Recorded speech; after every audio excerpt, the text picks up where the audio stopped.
de place dans les établissements spécialisés. Et c'est pour cette raison que le département a souhaité porter un schéma enfance-famille ambitieux qui va permettre d'ici la fin du mandat la création de 300 places supplémentaires. Et rien que sur l'exercice 2024, eh bien, nous avons prévu de financer la création de 150 places, dont le projet de Bully-les-Mines que vous allez nous présenter dans un instant, puisque l'arrondissement de Lens est reconnu comme étant, malheureusement, j'ai envie de dire, un arrondissement prioritaire au regard des situations que nous rencontrons. Et c'est donc à ce titre que votre association, qui porte d'ailleurs d'autres projets que celui de Bully-les-Mines, et qui a une longue expérience dans ce domaine, mais vous y reviendrez dans un instant, que le département a décidé d'accompagner ce projet avec une aide à l'investissement de pratiquement 1,3 million d'euros donc pour réaliser les travaux qui, là encore, vous seront présentés dans un instant. Donc on est ravis, franchement ravis d'accueillir ce projet dans notre commune. Quand je dis ravis, c'est parce que bien sûr, nous accompagnons votre projet et avec nos services, nous allons accompagner l'arrivée des enfants et surtout, bien sûr, leur parcours de vie dans votre établissement et aussi dans notre commune. Donc, Monsieur le Président, Monsieur le Directeur, merci de votre présence et je vous laisse présenter votre association et ce beau projet. Merci, Monsieur le maire et Monsieur le vice-président du conseil départemental. D'abord aussi, merci à vous, parce que c'est la première fois que depuis presque 10 ans que je suis président, où je suis accueilli dans un conseil municipal pour présenter un projet. Alors, on a pris l'initiative lorsque, à la suite de la sollicitation, comme vous l'avez rappelé, du conseil départemental, on a répondu au fait qu'on pouvait effectivement développer sur le secteur de l'ex-bassin minier d'autres types d'accueil. Et donc, on s'est tourné vers Bully et on a pu vous rencontrer et des collaboratrices, notamment Madame Blanquet, je crois, chargée des solidarités. Et on vous a également invité à la maison d'enfants La Charmille, qui sera un petit peu la maison mère de ce projet sur Bully. Et puis, nous arrivons aujourd'hui. Donc, vous voyez, il y a déjà une forme de coopération, vraiment une inscription dans l'environnement qui nous convient très bien. Donc, pour présenter, voilà, on va présenter maintenant à travers un diaporama à la fois l'association. Classiquement, on va démarrer au plus large et puis on va arriver progressivement sur Bully. Donc, je vais démarrer pour le contexte général et puis ensuite, Monsieur Rogner prendra le relais puisqu'il est directeur de la maison d'enfants La Charmille. Alors, j'excuse le directeur général de l'association puisque on va vous le présenter. Comme vous le disiez, on a plusieurs établissements et notamment également un secteur personnes âgées dans l'association. Donc, Monsieur Fadoul. Et comme souvent en ce moment, on est sollicité dans les AG, les assemblées générales des associations avant le 30 juin. Date, voilà. Donc, 27 rue des Rosati à Arras, une association qui a bientôt 30 ans et de nombreux salariés dans la mesure où c'est des établissements qui fonctionnent 24/24, que ce soit dans les maisons de retraite ou dans les maisons d'enfants. Évidemment, donc un personnel important.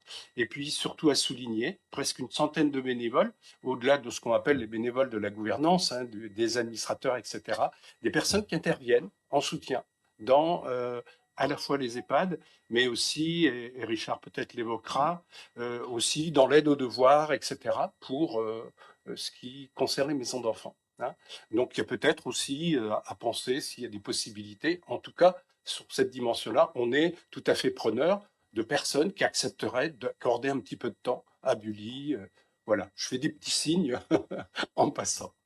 On a deux secteurs donc qu'on appelle enfance, famille, parentalité et secteur personnes âgées et un budget annuel d'environ 25 millions qui proviennent très essentiellement du conseil départemental, puisqu'on est implanté dans le Pas-de-Calais principalement, et l'ARS pour le secteur personnes âgées.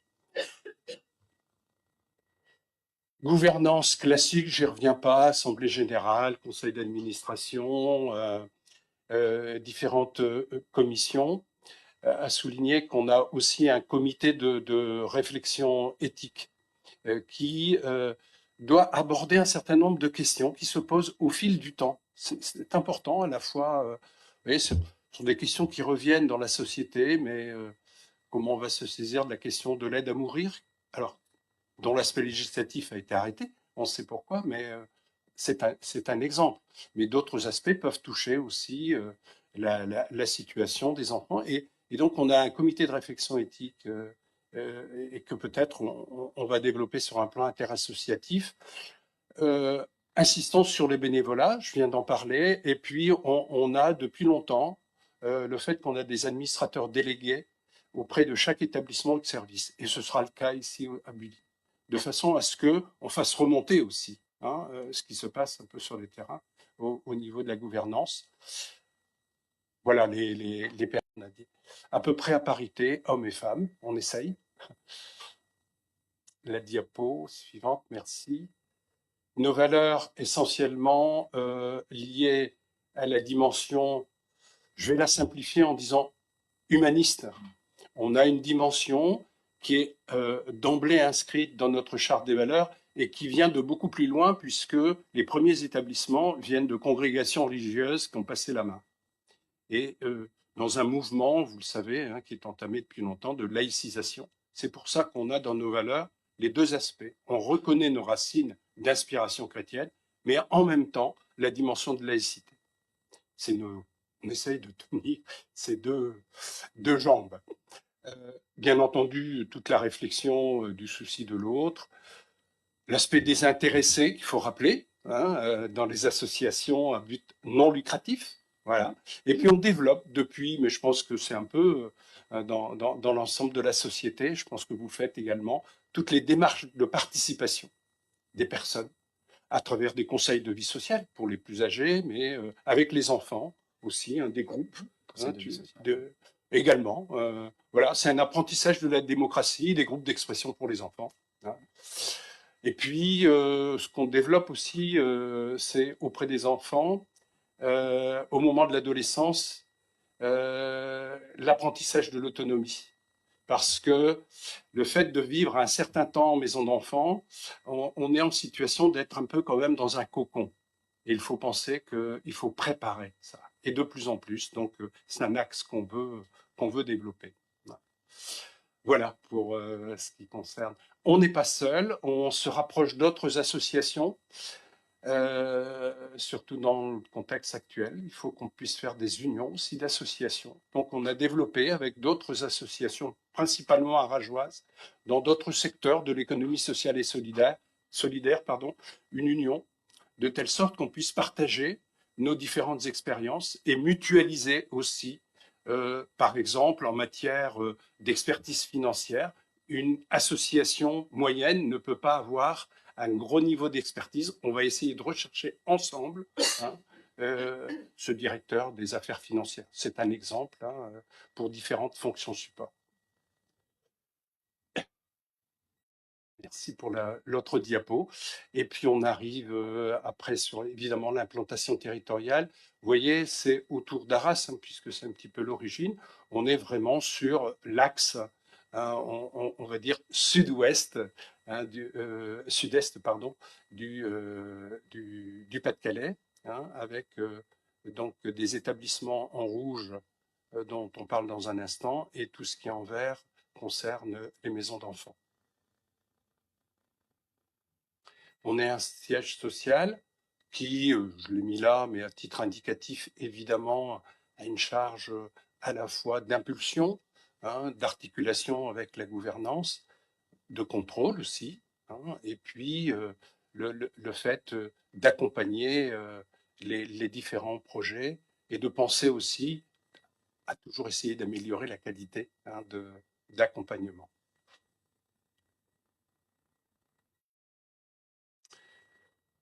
Très rapide sur le secteur des personnes âgées, puisque ce n'est pas l'objet ici même, mais voilà, on a une maison de retraite à Saint-Nicolas, une maison de retraite assez importante, Vauvrecourt, près de Bapaume. Et puis, l'histoire fait que il y a eu un lien particulier qui fait qu'on a aujourd'hui en gestion une maison de retraite à Saint-Pierre, dans le 94. Expérience intéressante parce que l'Île-de-France n'a rien à voir avec les Hauts-de-France dans ce qui concerne à la fois la population, les liens avec les financeurs, etc. Donc c'est intéressant de comparer ces différentes.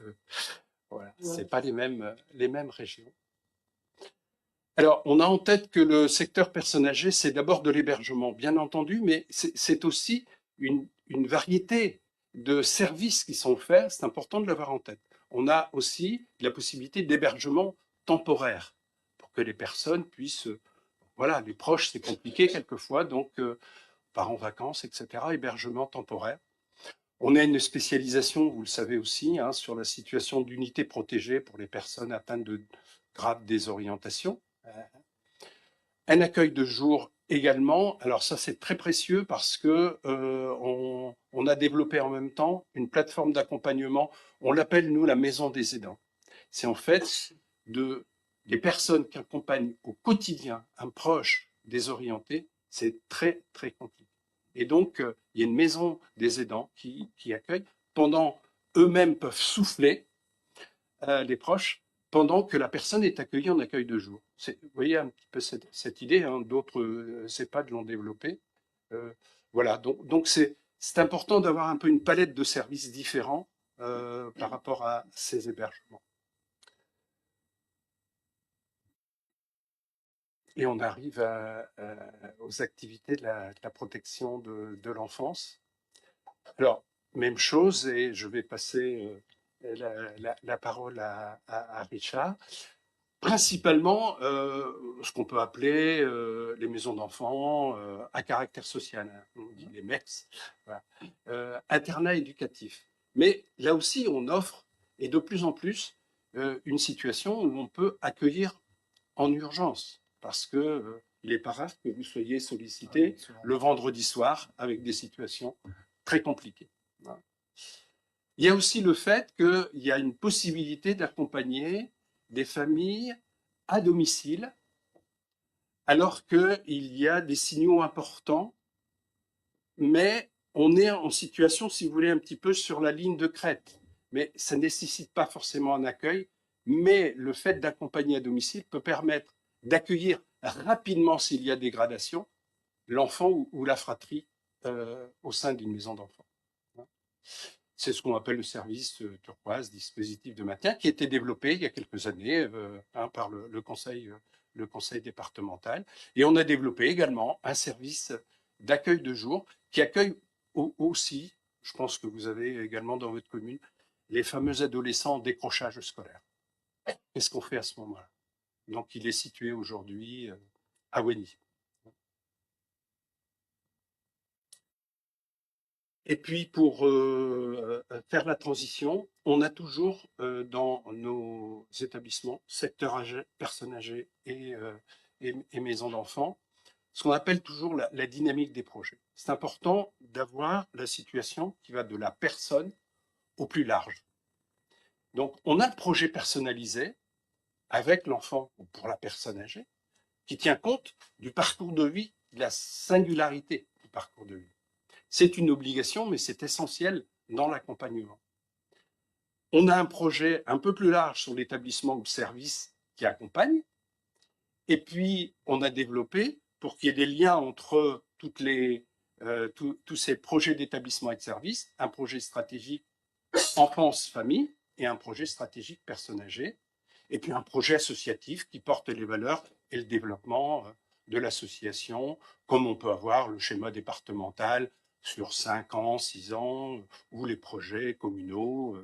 En général, c'est sur la mandature. Voilà, c'est un peu l'idée. Et ce qui est important, et notre rôle, surtout dans la gouvernance, c'est d'articuler tout ça.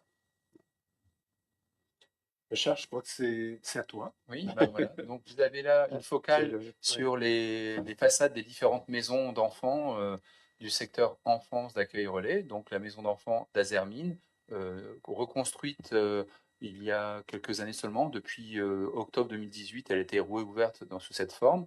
La maison d'enfants de Bapaume, qui est aussi une vieille maison d'enfants historique sur le secteur. La maison d'enfants La Charmille, que vous êtes venu visiter en mon absence, hein, j'en suis à nouveau désolé, mais pour des raisons de santé, je ne pouvais être présent. Et dans le secteur enfance, il y a aussi le centre maternel La Marelle, qu'on pourrait aussi qualifier de centre parental également, puisque depuis maintenant 2 ans, nous disposons d'appartements dans le bassin minier du côté des Nains-Beaumont, et nous allons développer également encore 5 à 6 appartements sur la Rajoie, hein, tout simplement parce que le centre maternel n'accueille que des mamans, alors que le centre parental va pouvoir accompagner les couples, donc travailler la conjugalité et éviter les séparations ultérieures. Voilà. Donc la maison d'enfants La Charmille, c'est aujourd'hui 6 groupes de vie, y compris avec l'unité de Bully qui est pour l'instant en démarrage dans un endroit qu'on a remis en place pour pouvoir permettre cet accueil et accueillir des enfants, puisque le département a de grands besoins, mais qui déménagera dès que les travaux seront terminés, on y reviendra ultérieurement. Donc 6 groupes de vie, donc ça fait quand même 72 enfants accueillis à la maison d'enfants La Charmille, à Sainte-Catherine, avec un groupe spécifique de tout petits. 2 ans sur dérogation, sinon c'est 3 ans jusqu'à 6 ans, 7 ans. Et ensuite, ce sont des âges, on va dire, verticaux, 6-7 ans jusqu'à 18 ans potentiellement. La spécificité, c'est que nous développons à travers aussi cette autonomie des adolescents, nous bénéficions à la Charmille d'un accueil semi-collectif, c'est-à-dire qu'ils sont toujours ces enfants rattachés à un collectif, mais ils vont apprendre déjà à gérer un petit budget, à s'isoler, si j'ose dire, en étant un peu éloignés, mais ça reste dans la maison mère. Et cette année, voilà, avec une cuisine, un espace de coworking parce qu'ils peuvent accéder à Internet avec des filtres pour les protéger.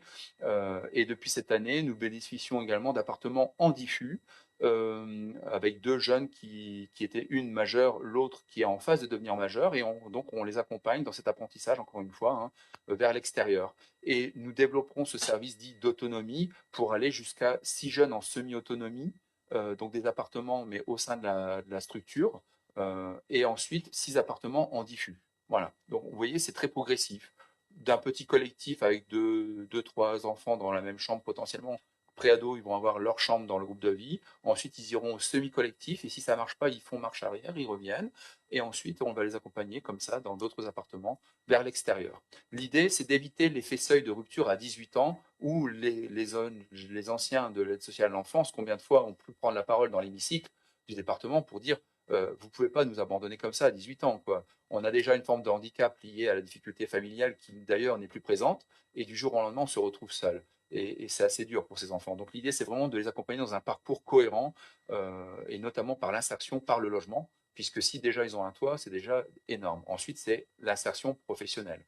Voilà. D'ailleurs, à ce titre, nous allons bénéficier, et on y reviendra quand on aura l'organigramme, mais d'un conseiller en insertion professionnelle à partir de septembre, ce qui va permettre de faire le lien avec le réseau d'entreprises un peu plus social qui accepte d'accueillir en stage puis en contrat d'apprentissage ces jeunes pour leur permettre à un moment donné de développer un savoir-faire et de s'inscrire dans la société.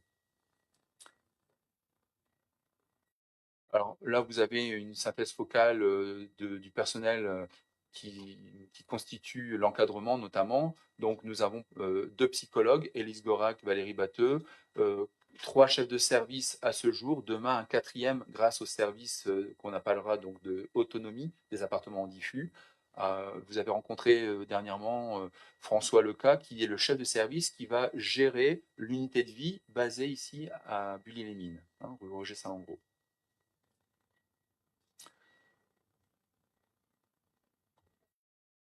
Peut-être la slide suivante.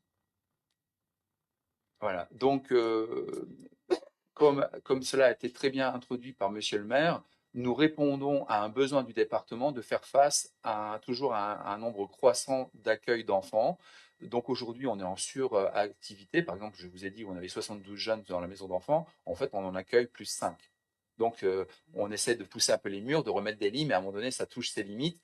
Et c'est pour ça qu'on a proposé au département donc, de développer, là où il y a des besoins, notamment dans le bassin minier, eh bien, des unités d'accueil. Et c'est donc au 63 rue Salengro, après avoir visité à la fois avec le conseil d'administration, les collègues de terrain, même le département, la direction enfance-famille qui est venue aussi voir les lieux, en disant que ça correspond tout à fait à un potentiel pour une unité de vie, puisque c'est une ancienne maison de maître, je pense, des mines, donc ça devait être certainement des cadres qui habitaient là. L'espace est vraiment suffisant pour pouvoir avoir 2 étages bien distincts pour filles et garçons, puisque dans ce lieu, nous accueillerons jusqu'à 12 jeunes, voilà, alors 10, c'est un peu la moyenne qu'on espère. Et puis ensuite, pour faire face parfois à des besoins, on montera jusqu'à 12. Ou quand il faut accueillir une fratrie où il y a 3 enfants, bon, ben, on a une place vraiment disponible, mais on ne va pas dire ben, on n'en prend qu'un, on va garder toute la fratrie et on poussera jusqu'à 12. Mais en tout cas, ça permettra d'avoir, par exemple, au deuxième étage, les filles, au premier étage, les garçons. Une fois les travaux refaits totalement, eh bien, on aura des espaces de vie en chambre individuelle, parfois de double, ça dépendra selon une fratrie avec un jeune enfant. Parfois, il vaut mieux qu'il soit avec ses frères et sœurs dans la même chambre parce que la séparation, sinon, elle peut être brutale. Voilà. Donc, Un parc sécurisé, ah oui, bien fermé. c'est important, et très bien situé, près des différents services. Hein. Oui. Je crois que c'est quasiment centre-ville, à 5 minutes de la gare, vous voyez aussi. Ah oui, Hein, c'est ce qu'on recherche aussi, pour toujours l'idée, hein, d'être inséré le plus possible dans les différentes ressources de l'environnement. absolument.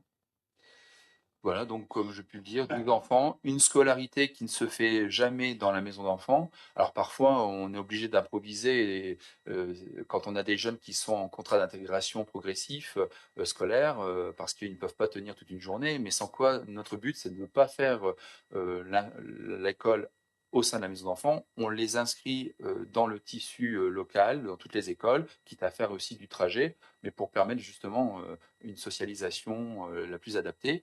Euh, avec à un moment donné une utilisation à bon escient de l'ensemble des services qui existent dans l'environnement, que ce soit les associations, des clubs, bon voilà. Le but, c'est de permettre à ces enfants, c'est pour ça qu'on implante aussi cette unité de vie sur Bully, parce qu'on s'est rendu compte historiquement que nous avions jusqu'à 60% d'enfants à la Charmille, à Sainte-Catherine, donc juste à côté d'Arras, qui viennent du bassin minier.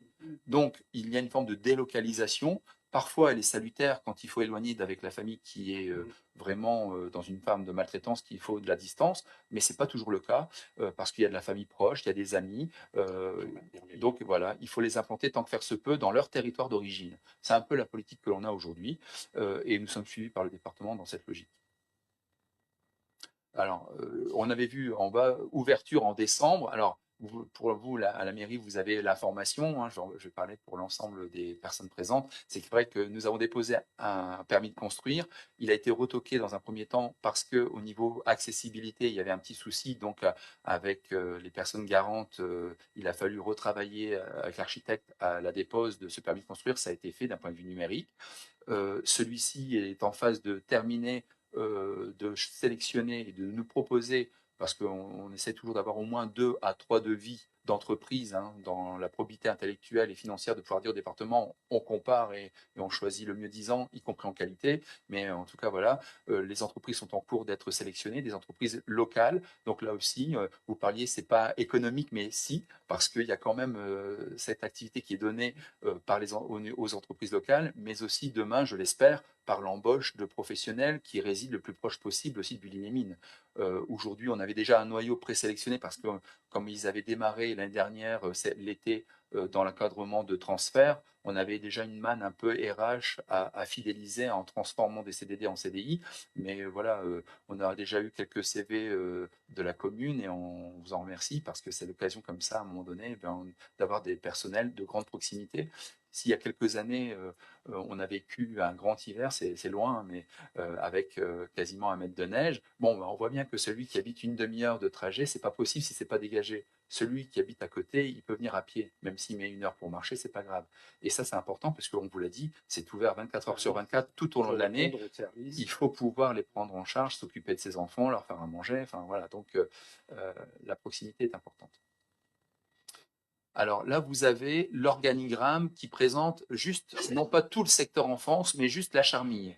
Pour vous expliquer qu'en fin de compte, l'unité de Bully est vraiment imbriquée au sein de la Charmille.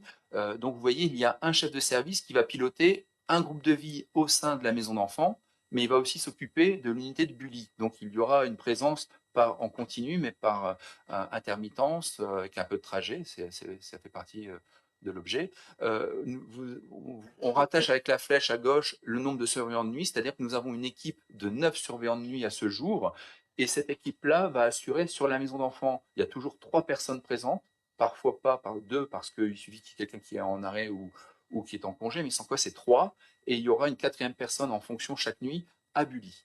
Donc voilà. Et donc c'est cette même équipe qui va tourner dans les différents lieux que sont Bully et la Charmille pour, à un moment donné, connaître les enfants et faciliter, à un moment donné, la possibilité d'avoir quelqu'un de présent. Parce que si on les fidélise à tel endroit et qu'on dit, bah, là, il manque quelqu'un, il faut que tu y viennes, il va dire, mais je ne sais pas comment fonctionne le système d'incendie, comment on évacue, je ne sais pas qui sont les enfants, quels sont leurs traitements. Donc le but, c'est qu'à un moment donné, ils puissent comme ça facilement y avoir une rotation. Et donc, vous avez l'ensemble des autres équipes, les chefs de service, mais aussi l'équipe paramédicale où il y a 2 psychologues et une infirmière qui vont aussi intervenir sur cette unité-là pour faire l'accompagnement médical, y compris psychologique. On ne faisait pas jadis les accompagnements psychologiques au sein de la maison, mais force est de constater que les territoires, les CMP par exemple, sont en liste d'attente. Donc quand il faut attendre 6 mois et qu'un enfant est en souffrance, on ne peut pas lui dire attends, il faut démarrer déjà l'entretien et donc malgré soi, on est en train de développer un lien thérapeutique avec l'enfant. Voilà. Donc depuis cette année, le département nous a validé une deuxième psychologue qui va arriver au mois d'août. Hein, c'est Madame Gorac. Voilà. Donc, on faisait juste un petit mémo en lien avec le schéma départemental qui est bien grandir dans le Pas-de-Calais, hein, tout à fait, puisqu'il y a quand même 4 grands axes, tels que tout ce qui est intervention le plus précocement possible au sein des familles pour éviter les séparations, quand bien même il y ait danger. Alors, c'est un doux équilibre hein, entre le risque et le danger et jusqu'où on attend, mais effectivement, en tout cas, nous avons des services en interne qui visent à intervenir. Euh, et d'éviter cette séparation, enfin de garantir la qualité de l'accompagnement à domicile en famille d'accueil ou en maison d'enfants. Donc effectivement, là, c'est tous les process qu'on appelle qualité chez nous, hein, processus d'amélioration continue de la pratique. On s'auto-évalue, on fait venir un évaluateur externe tous les 5 ans qui rend un rapport qu'on doit remettre au département, puisque le département est notre financeur, prescripteur des mesures, mais aussi le contrôleur. Hein, voilà. Donc il nous donne une autorisation de fonctionner, d'accueil d'enfants. Et donc, on s'engage, nous, à rentrer dans un processus de réflexion qualitative, toujours pour améliorer nos pratiques et accompagner au mieux les enfants. C'est comme ça qu'on s'est rendu compte que, ben oui, à un moment donné, on avait un effet de seuil à 18 ans, c'est quand même dommage. Donc, il faut pouvoir les accompagner encore. Et avec le département, nous développons les services.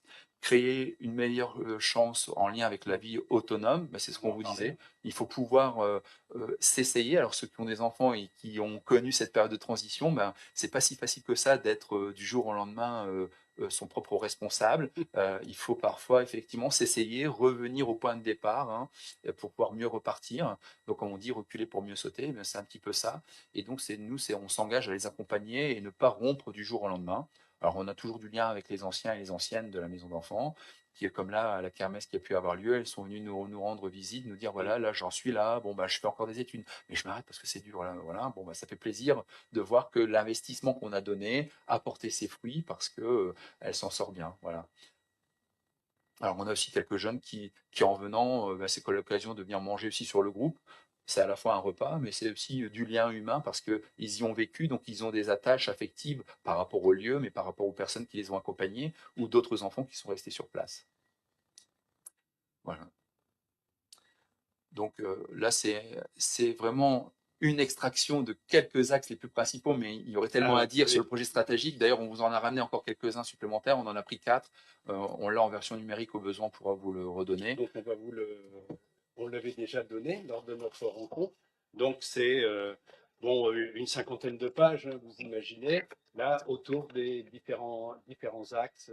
Voilà, on vous laisse parce qu'on ne peut pas rentrer partout dans le détail, mais ça fait, on est aussi un peu vous l'avez compris, en articulation importante avec la politique départementale. On aille forcément hein, dans le même sens, mais nous l'avons décliné dans ce projet. Voilà. Je ne sais pas si tu avais pu insérer. Oui, donc juste après, vous avez. Alors, quand on a c'est un petit clin d'œil. Voilà, exactement. C'est-à-dire que nous avons travaillé pour ce projet stratégique. Ce n'est pas que le fruit des cadres ou de l'association, ça a été un travail d'1 an et demi avec tous les salariés du secteur enfance. Donc ça veut dire 2 séminaires au moins, si ce n'est pas 3, plus des groupes de travail avec un organisme qu'on avait mandaté pour animer et à un moment donné nous aider à la rédaction du projet.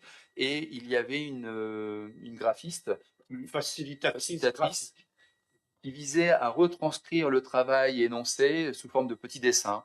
Et là, vous avez l'axe premier qui est consolider et favoriser le développement des réponses et la dynamique partenariale en protection de l'enfance avec un parcours de l'enfant. Voilà, donc c'est mis en schéma. C'est un petit clin d'œil, mais vous le retrouverez dans le projet stratégique de toute manière.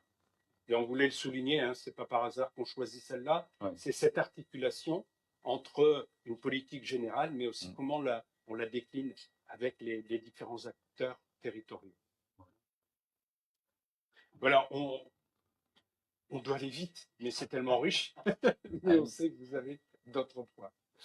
Voilà, monsieur le maire.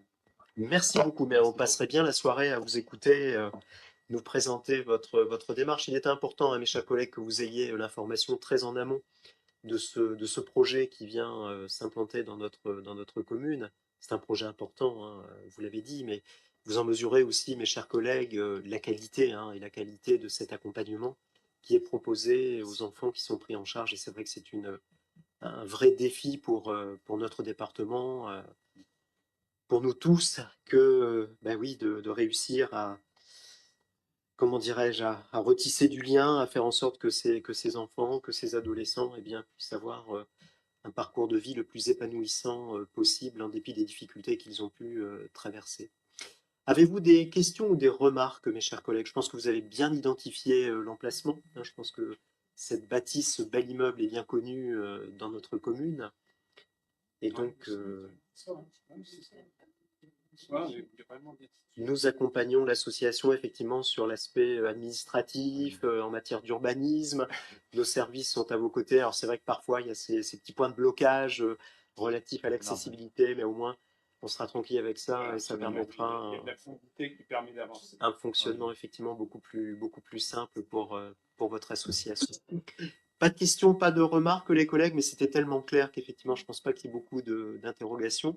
En tous les cas, je tiens aussi à vous confirmer, hein, que les liens sont déjà tissés aussi avec nos différents services municipaux, notamment pour notre offre scolaire, l'offre enfance-jeunesse. Donc les liens sont déjà tissés entre nos différents techniciens. Là encore, c'est important, hein, pour le parcours de ces enfants et de ces jeunes. En tout cas, un grand merci. Et je sais que vous êtes déjà très impliqué dans la vie de notre commune parce qu'on s'est déjà croisé à quelques reprises, hein, sur des manifestations, monsieur le directeur. Oui. Donc ça prouve là encore, eh bien, la démarche qui est la vôtre. Merci beaucoup. Merci d'avoir pris le temps de nous présenter ce beau projet et pour ces belles valeurs qui vous animent. Une coopération qui a déjà démarré, mais qui va se... Et on a noté l'appel aux bénévolats, et c'est vrai qu'on fait beaucoup appel aux bénévoles en ce moment, hein. C'est aussi important et ça apporte aussi parfois, vous voyez, aux enfants dans ce qu'on appelle l'intergénérationnel. Bien sûr. D'autres dimensions. Tout à fait. On y sera Merci très encore pour votre accueil. Merci beaucoup. Bon retour à vous. Merci. Merci, Président. Merci, Monsieur le Directeur. On vous transmettra également, mes chers collègues, le document de façon dématérialisée. On vous le joindra au compte-rendu de notre séance. Voilà, c'était important de consacrer un peu de temps en début de séance à ce projet.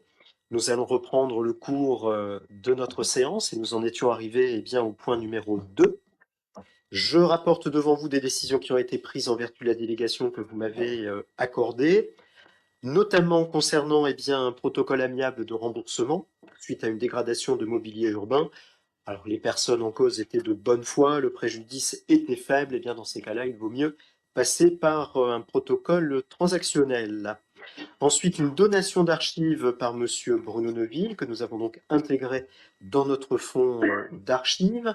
Ensuite, nous avons, eh bien, réceptionné le don de madame Labre, qui est l'épouse de monsieur Claude Labre, artiste peintre et ancien professeur du lycée Léo Lagrange, regretté Claude Labre. Nous avons eu le plaisir de découvrir son exposition il y a quelques semaines à l'espace culturel Édouard Pignon, et donc madame Labre nous a fait le don d'une œuvre de son mari. Nous avons ensuite décidé de reconduire les tarifs concernant la garderie périscolaire. C'est un effort vis-à-vis des familles, puisque ce tarif n'a pas bougé depuis 2019. Même chose pour le tarif du ticket de cantine, 3,15 €. Alors que vous savez, ce service nous coûte un peu plus cher, on y reviendra d'ailleurs dans un instant.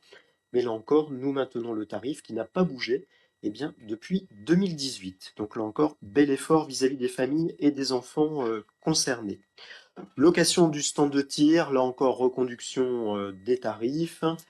Alors, il est très très peu utilisé. En général, c'est d'ailleurs pour les services de la Fédération départementale de chasseurs, les sociétés de transport de fonds. Mais il faut bien avouer qu'on a assez peu de demandes depuis ces dernières années. Voilà, mes chers collègues, pour les points que je rapportais devant le Conseil. Nous passons maintenant au point numéro 3, les projets de délibération et les rapports qui vous sont présentés. On va rentrer dans la partie financière et budgétaire en commençant par le compte de gestion. Je vous présenterai dans un instant le compte administratif. Alors, le compte de gestion, vous en avez l'habitude, puisqu'il retrace bien sûr l'ensemble des opérations qui ont été réalisées en dépenses et en recettes sur l'exercice 2023, bien sûr dans sa partie comptable, trésor. Dans un instant, eh bien, je vous présenterai la partie qui est celle de l'ordonnateur, en l'occurrence celle du conseil municipal et du maire. Fort heureusement, ce compte de gestion est conforme au compte administratif que je vous présenterai dans un instant, mais pour autant, il doit être voté avant le compte administratif. Je le soumets donc à votre approbation. Y a-t-il des abstentions? Des abstentions, nos collègues de l'opposition, merci. Des voix contre, j'imagine donc qu'il est approuvé bien, à l'unanimité. Merci beaucoup, mes chers collègues. Nous passons donc cette fois au compte administratif 2023. Là encore, vous avez l'habitude de cet exercice qui vient clôturer notre exercice comptable budgétaire de l'année 2023. Au regard bien sûr des budgets que nous avons votés tout au long de l'année 2023, on y revient dans un instant. Et je vous le rappelle, dans un contexte qui était très très incertain, puisque nous étions confrontés à une inflation forte, et nous étions aussi confrontés à une augmentation significative de nos dépenses énergétiques, notamment liées à l'augmentation du coût de l'énergie et du kilowattheure qui nous est facturé. Eh bien, pour autant, vous le constaterez, et j'y reviendrai bien évidemment à la fin de la présentation, nous dégageons un résultat, un excédent qui est particulièrement significatif et rassurant. Présentation générale, tout d'abord, des budgets que nous avions votés sur l'exercice 2023. Nous avions voté, on peut passer sur la slide suivante, merci. Nous avions voté un total de crédit pour 23 187 901 euros et 1 centime, avec des dépenses de fonctionnement, des crédits de fonctionnement à hauteur de 20 197 017,62 euros et des crédits d'investissement pour 2 990 883,39 euros. Donc un total de pratiquement 23,2 millions d'euros. En termes de réalisation de cet exercice, alors je vais faire un résumé assez synthétique des différentes colonnes de ce document. Nous avons réalisé les dépenses à hauteur de 17 662 756,91 euros. Nous avons des restes à réaliser en investissement pour 536 935,64 euros. Tout cela vous fait un total donc de 18 199 692,55 euros en dépenses. Côté recettes, vous avez le détail bien sûr de la section de fonctionnement et d'investissement. Nous ajoutons bien évidemment à cela le report de l'exercice précédent. Nous avions constaté un résultat de 3 955 659,62 euros en fonctionnement, un résultat de 345,41 euros en investissement. Donc tout cela bien évidemment se cumule. Nous atteignons donc 22 616 469 euros et 6 centimes. Il nous faut bien évidemment déduire les restes à réaliser et en bas de page, vous atteignez 22 747 265,89 euros. Et tout cela, mes chers collègues, va donc nous dégager un excédent. Alors, résultat de fonctionnement de 4 943 202,04 euros. Le besoin de la section d'investissement sera lui de 395 628,70 euros. Retenez, l'excédent définitif au total est de 4 547 573,34 euros. Je suis désolé, c'est un peu fastidieux, mais c'est toujours le cas dès lors qu'il s'agit de présenter le compte administratif. On fait un focus sur la section de fonctionnement, en commençant par sa partie recettes. Et donc, vous le voyez, mes chers collègues, nous avons bien largement tenu les crédits qui avaient été votés. Nos prévisions étaient justes. On a un léger décalage en moins sur le 75. Alors, je vous rassure, hein, on n'est pas sur des sommes énormes, puisqu'on a en gros 24 000 euros en moins par rapport aux prévisions. Vous savez bien que ce n'est pas sur cette petite somme que se joue la réalisation de notre exercice. Sur la page suivante, vous avez cette fois le poids des différents chapitres sur la totalité des recettes réalisées. Vous en avez l'habitude, hein, bien sûr, la part importante des impôts et taxes, 46%, mais aussi et surtout, et je le dis chaque année à l'occasion du débat d'orientation budgétaire, la part importante des dotations et participations, et donc la dépendance qui est celle de notre commune à ces dotations et participations, notamment de l'État. On y reviendra dans un instant et à l'occasion de la DSU. Un petit focus sur les produits des services. Alors vous le voyez, il y a des services sur lesquels c'est relativement stable.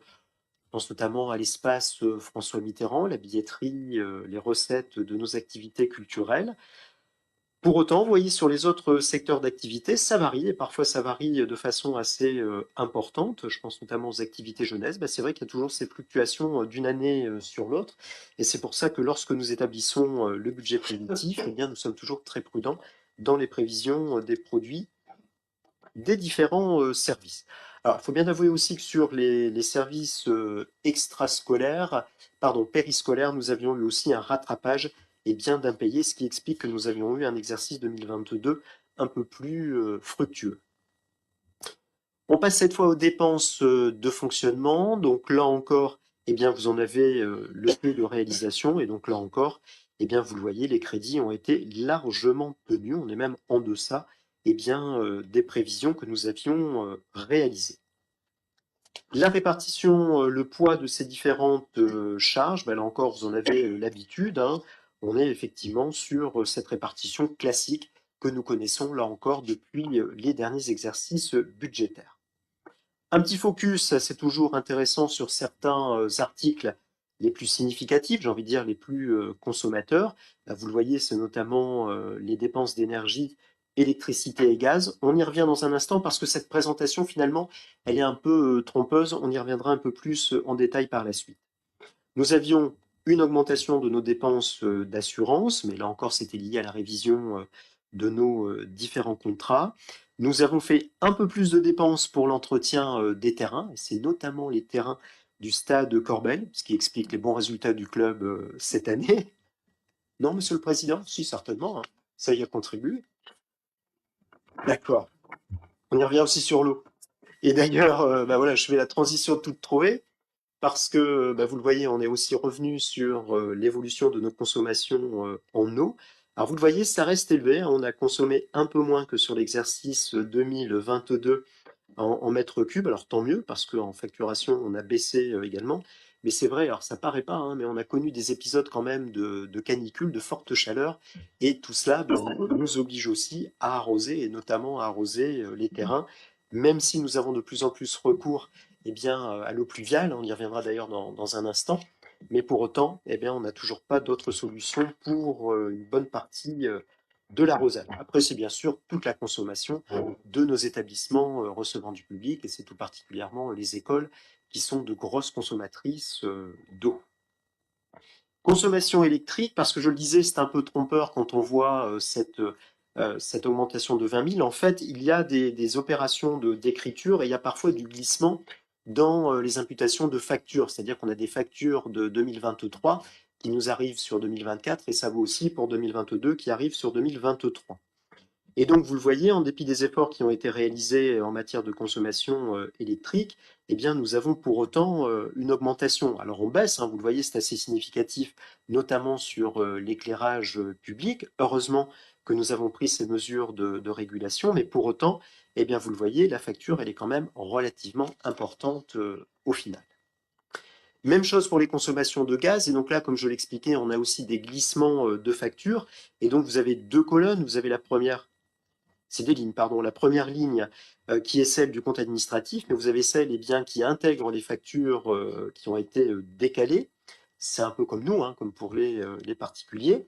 Et donc, vous le voyez, là encore, on a dû eh bien, comment dirais-je, assumer eh bien, une augmentation de nos consommations. Mais là encore, on avait eu eh bien, une année un peu compliquée sur 2023. On a dû chauffer un petit peu plus longtemps l'année dernière. Mais malheureusement, comme cette année, et là encore, ce qui vaut pour les particuliers vaut aussi pardon, pour la collectivité. On a eu aussi l'impact de l'arrêt de la délégation d'exploitation que nous avions avec un prestataire, Cofeli en l'occurrence, qui vient aussi eh bien, impacter l'augmentation de nos dépenses. Pour les autres dépenses de fonctionnement, alors là encore, ça fluctue bien évidemment d'une année sur l'autre. Il y a des articles pour lesquels c'est relativement stable, mais pour d'autres, ça fluctue, et bien sûr en fonction de l'activité de nos différents services, mais aussi des décisions que nous sommes amenés à prendre. Un simple exemple sur le crédit fêtes et cérémonies. Nous avons lancé de nouvelles festivités pour nos seniors. Je pense que ça a été plutôt une belle réussite, et donc tout cela impacte forcément eh bien, nos dépenses. On en vient à un petit point sur les dotations. Je l'ai déjà évoqué rapidement dans la présentation des recettes. Vous le voyez, la dotation forfaitaire est importante à hauteur de 2,2 millions, mais vous le savez, celle-ci a plutôt tendance à baisser et c'est plutôt la DSU qui augmente d'année en année. On y reviendra d'ailleurs dans un instant. Nous avons fait un focus sur le coût de certaines politiques municipales, notamment, je l'évoque régulièrement et je l'avais évoqué à l'occasion de la présentation du BP.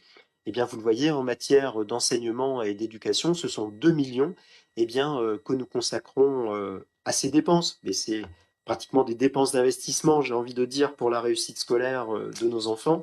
Mais vous le voyez, ça n'est pas neutre. Et la part à charge de la collectivité eh bien, est pratiquement d'1,8 million d'euros. Concernant le budget enfance-jeunesse, là encore c'est un gros poste eh bien, de dépenses de notre collectivité. Nous sommes sur 1,5 million. Alors fort heureusement, il y a des recettes, les recettes des familles, des usagers, mais il y a aussi les participations en grande partie de la CAF. Mais pour autant, vous le voyez, le reste à charge pour la collectivité est d'un peu plus de 900 000 euros. En matière de solidarité, donc là, bien sûr, pris dans sa dimension la plus large possible, eh bien, là encore, c'est 1 million d'euros que nous consacrons eh bien, à l'accompagnement de nos concitoyens et notamment les plus en difficulté. Sur la dimension culturelle, là encore au sens très très large, puisque nous y associons eh bien, le soutien à la vie associative, eh bien, vous le voyez là encore, ce sont 900 000 euros que nous avons consacrés sur l'exercice 2023. En matière de festivités, puisque là encore le focus est intéressant, 550 000 euros. Alors là, bien évidemment, on va valoriser aussi le personnel qui est dédié sur ces différentes animations, manifestations. Je n'oublie pas non plus l'animation dans les quartiers, tout ce qui est porté par nos maisons de quartier. Eh bien, vous le voyez, là encore, c'est pratiquement 400 000 euros que nous dédions à l'animation du quartier, des quartiers, avec fort heureusement des recettes qui nous viennent eh bien, de la CAF, notamment dans le cadre de l'espace de vie sociale. Enfin, au niveau du sport, pour toute la partie fonctionnement de nos différentes installations et de l'équipe des sports, eh bien, vous le voyez, là encore, c'est 650 000 euros d'accompagnement de crédits qui ont été consacrés sur l'exercice 2023. C'est important que vous ayez en tête ces différentes masses, parce que c'est vrai, quand on annonce 23 millions, ça paraît colossal. C'est colossal, mais vous comprenez mieux aussi l'articulation eh bien, de ces crédits en faveur de nos différentes politiques municipales. On en arrive à l'investissement. Donc là, en commençant, eh bien, en commençant par la partie recettes, peut-être un petit focus sur l'emprunt, puisque nous avons réalisé l'emprunt en dessous des prévisions que nous avions inscrites. Vous voyez, hein, mais j'avais rapporté devant le Conseil, il a été réalisé eh bien, à hauteur de 510 000 euros. Donc, on a vraiment emprunté pour ce dont nous avions besoin. On n'emprunte pas n'importe comment dans notre collectivité. Hein, je vous l'avais déjà évoqué, notamment à l'occasion du débat d'orientation budgétaire. Donc forcément, en termes de poids, eh bien, vous le voyez, vous avez la répartition sur la slide suivante. Donc l'emprunt eh bien, a représenté pratiquement 24% de nos recettes d'investissement. Ensuite, eh bien, ce sont notamment les dotations que nous percevons, que nous allons chercher, ainsi que les subventions pour 28% et 8%. Concernant les dépenses d'investissement cette fois, eh bien, vous le voyez là encore, nous avons largement tenu les crédits qui avaient été votés. Alors, comme à chaque fois, vous le savez bien, sur de l'investissement, il y a parfois du décalage entre l'inscription des crédits et la réalisation, ce qui explique, d'ailleurs on le constate chaque année, et dans l'ensemble de nos collectivités, le fait que nous ayons parfois un taux de réalisation qui soit un peu inférieur, eh bien, notamment, je pense, sur les immobilisations en cours, on est à 52%, puisqu'il y a parfois du décalage. En termes de poids de ces différents chapitres sur la totalité des dépenses réalisées, les immobilisations corporelles représentent 43% pratiquement de ces dépenses d'investissement. L'emprunt et les dettes, le remboursement représentait pratiquement 31%. Quelques exemples, quelques focus sur les principaux postes de dépenses 2023. 100 000 euros de matériel informatique, c'est indispensable, vous le savez bien, pour le fonctionnement de nos différents services. Tous les 4-5 ans, il faut renouveler le parc, il faut parfois aussi renouveler les logiciels, les progiciels utilisés par nos agents. Nous avons aussi consacré 175 000 euros à des acquisitions de véhicules, de matériel de transport. C'était notamment le nouveau véhicule de la navette senior, véhicule électrique.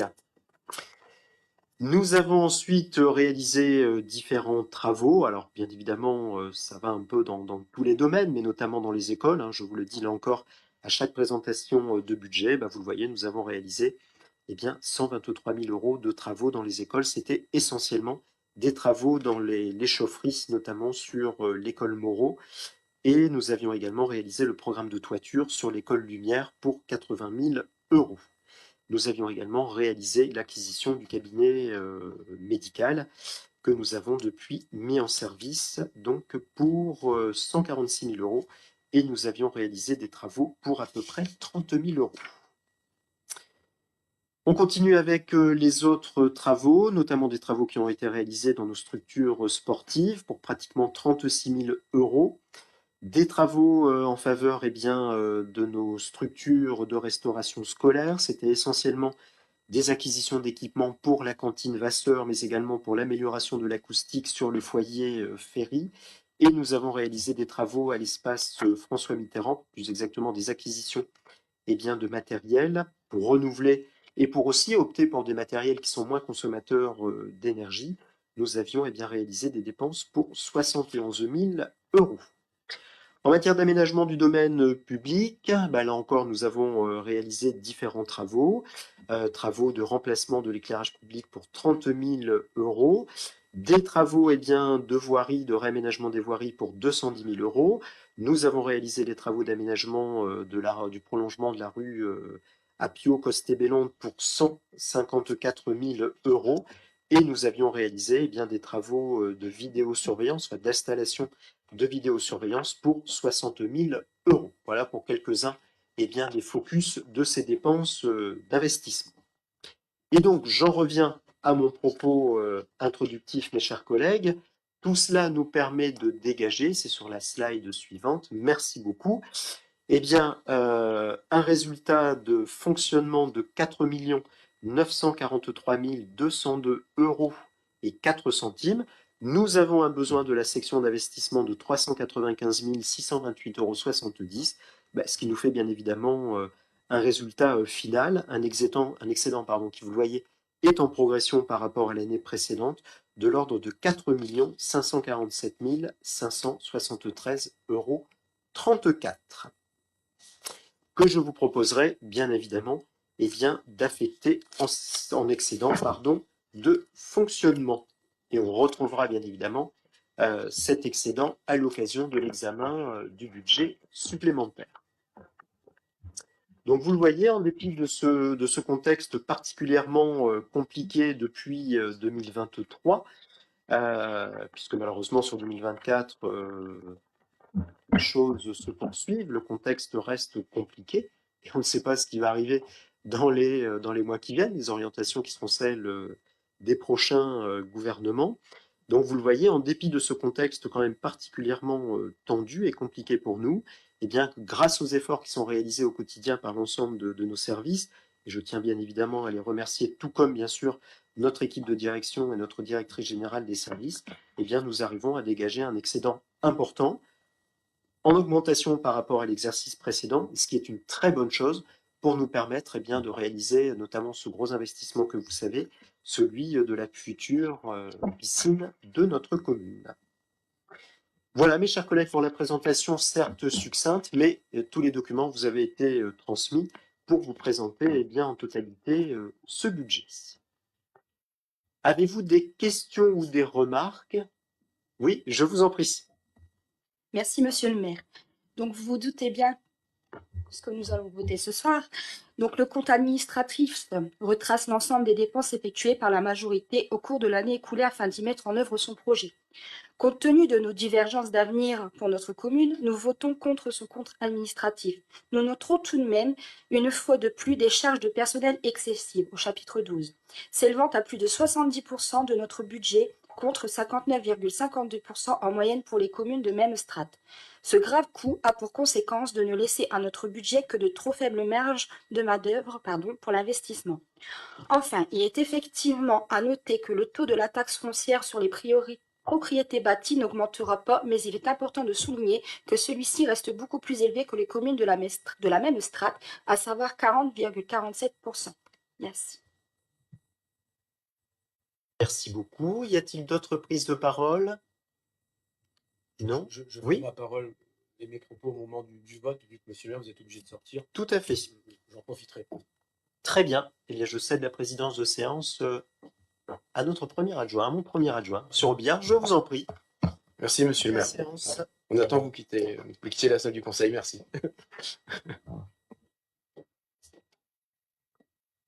Donc, je vais profiter donc de ce point obligatoire de monsieur le maire doit quitter bien évidemment la salle pour l'approbation du compte administratif. Avant toute chose, en propos liminaire, je voulais simplement vous préciser que notre commune, vous le savez, a adopté le référentiel de la nomenclature M57 depuis le début de cette année. Ce dernier va se substituer à la nomenclature M14, ce qui par conséquent, ce compte administratif 2023 sera le dernier sous cette ancienne nomenclature. Je tenais quand même à le rappeler et le préciser. Cet état de fait étant précisé et apporté, je vais quand même revenir sur une synthèse. Il m'est obligé, et l'obligation du Code général de revenir sur les grandes masses et donc pouvoir également vous répondre, Mme Scalise. Les principaux chiffres clés, monsieur le maire les a rappelés, mais je suis obligé également de vous les rappeler. Le montant total des dépenses réalisées en 2023 s'élève à 17 662 000 euros, comme monsieur le maire l'a rappelé, en hausse d'environ 300 000 euros, soit en valeur et en pourcentage de 1,79%, tandis que le montant total des recettes, lui, est de l'ordre de 22 616 000 euros, soit une progression de 600 000 euros par rapport aux réalisations de 2022, soit une hausse de 2,76 euros. En fonctionnement, les recettes s'établissent à 20 473 000 euros. Comme nous vous l'avions fait remarquer l'an dernier, la part de ces recettes fiscales, et pour un peu répondre à votre question, Mme Scalise, ne représente que 46% du volume total des recettes, tandis que celle des dotations de l'État, 45%. Ce que monsieur le maire a rappelé tout à l'heure, et donc je vous rappelle également, une crainte déjà soulevée par le passé et encore réelle actuelle, de voir notre autonomie fiscale de moins en moins réelle.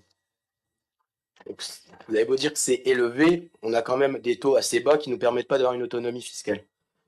S'agissant des dépenses de fonctionnement, celles-ci représentent 15 530 000 euros, une hausse de 2,78%, monsieur le maire l'a rappelé, au regard des masses et des fluides. Pour autant, compte tenu de l'envolée des coûts de l'énergie et surtout de l'inflation, souvenez-vous, l'indice INSEE de 2022 était de, je crois, 5,2%, et l'indice INSEE de 2023 était de 4,9%.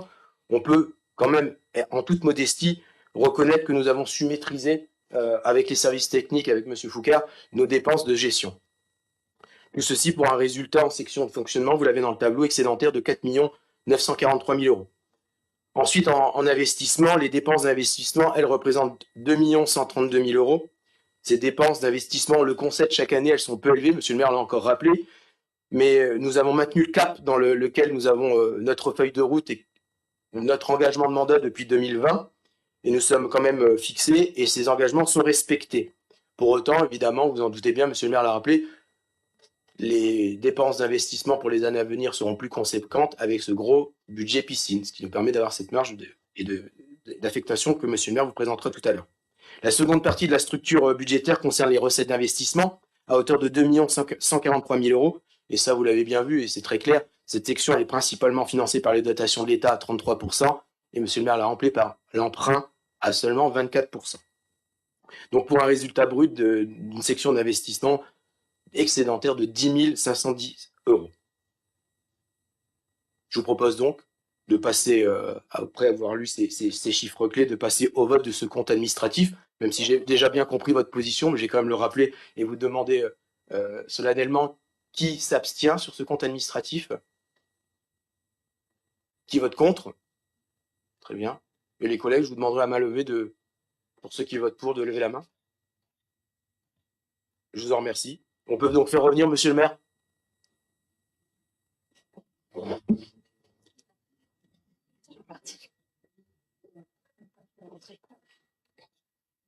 Oui, vraiment, il a vraiment quitté la salle.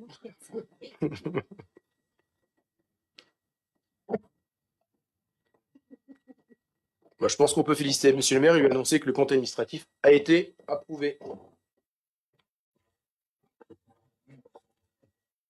Merci, monsieur Robillard. Vous aurez noté que je m'étais suffisamment éloigné, mes chers collègues, pour ne pas entendre effectivement les discussions. Alors, malheureusement, c'est frustrant parce que je n'ai pas entendu vos explications et votre argumentation, parce que le premier adjoint, c'est dommage. Mais je regarderai le replay, je regarderai la séance en replay pour avoir vos explications. En tous les cas, merci beaucoup à mes chers collègues de la majorité d'avoir approuvé ce compte administratif. C'est important de pouvoir compter sur votre soutien, votre solidarité. Et comme l'a exposé Jérémy, bien sûr, je remercie l'ensemble de nos services qui au quotidien, et notre équipe de direction qui au quotidien, eh bien, veille à la bonne utilisation des crédits, des budgets que nous votons. Et retenez effectivement ce chiffre de l'excédent du résultat 2023 qui est plus que satisfaisant dans le contexte que j'évoquais de mon point de vue. Il faut donc passer à l'affectation de ce résultat, et donc comme je l'évoquais dans mon propos, eh bien, il vous est proposé, mes chers collègues, eh bien, d'affecter ce résultat en excédent de fonctionnement, pardon, de le reporter en excédent à la section de fonctionnement, et comme je l'évoquais, nous le retrouverons bien évidemment sur le budget supplémentaire 2024. Tout ça nous renvoie eh bien, sur les séances que nous tiendrons au mois de novembre prochain. Est-ce que c'est d'accord? Je ne sais pas si du coup, côté opposition, vous approuvez cette proposition? Oui, qui est strictement budgétaire. Donc approuvé à l'unanimité. Merci beaucoup. On passe au point suivant, vous en avez l'habitude. Je dois rapporter devant le conseil municipal eh bien, les acquisitions et cessions immobilières qui ont été réalisées sur l'exercice 2023. Ce n'est pas une découverte pour vous, mes chers collègues, puisqu'à chaque fois, eh bien, ces décisions font l'objet d'une délibération du conseil municipal. Nous avions acheté, je viens de l'évoquer, eh bien, l'immeuble qui nous a permis de créer notre cabinet médical communal. Et puis nous avions ensuite eh bien, réalisé quelques cessions qui, là encore, vous avez été soumises pour approbation. Et d'ailleurs, à chaque fois, eh bien, ces différentes décisions ont été approuvées à l'unanimité. Approuvez-vous donc ce rapport? Il vous est proposé d'en prendre acte. J'imagine que c'est un avis favorable. Oui. Vote pour. Merci beaucoup. Même chose concernant la DSU. Là encore, vous en avez l'habitude, hein, délibération habituelle, annuelle.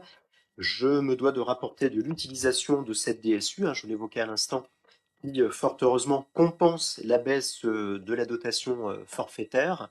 C'est une recette importante pour la collectivité que nous ventilons bien évidemment dans nos différentes politiques municipales. Là encore, il vous est proposé d'approuver le rapport d'utilisation de la DSU. C'est un avis favorable? Oui. Très bien, merci beaucoup.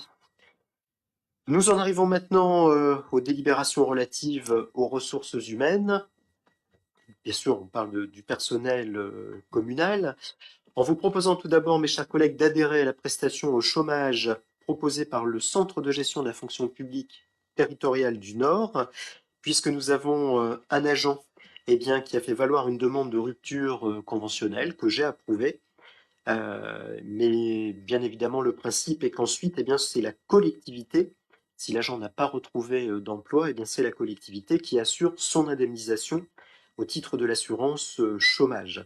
Alors tout cela requiert quand même une certaine technicité que nous n'avons pas en interne.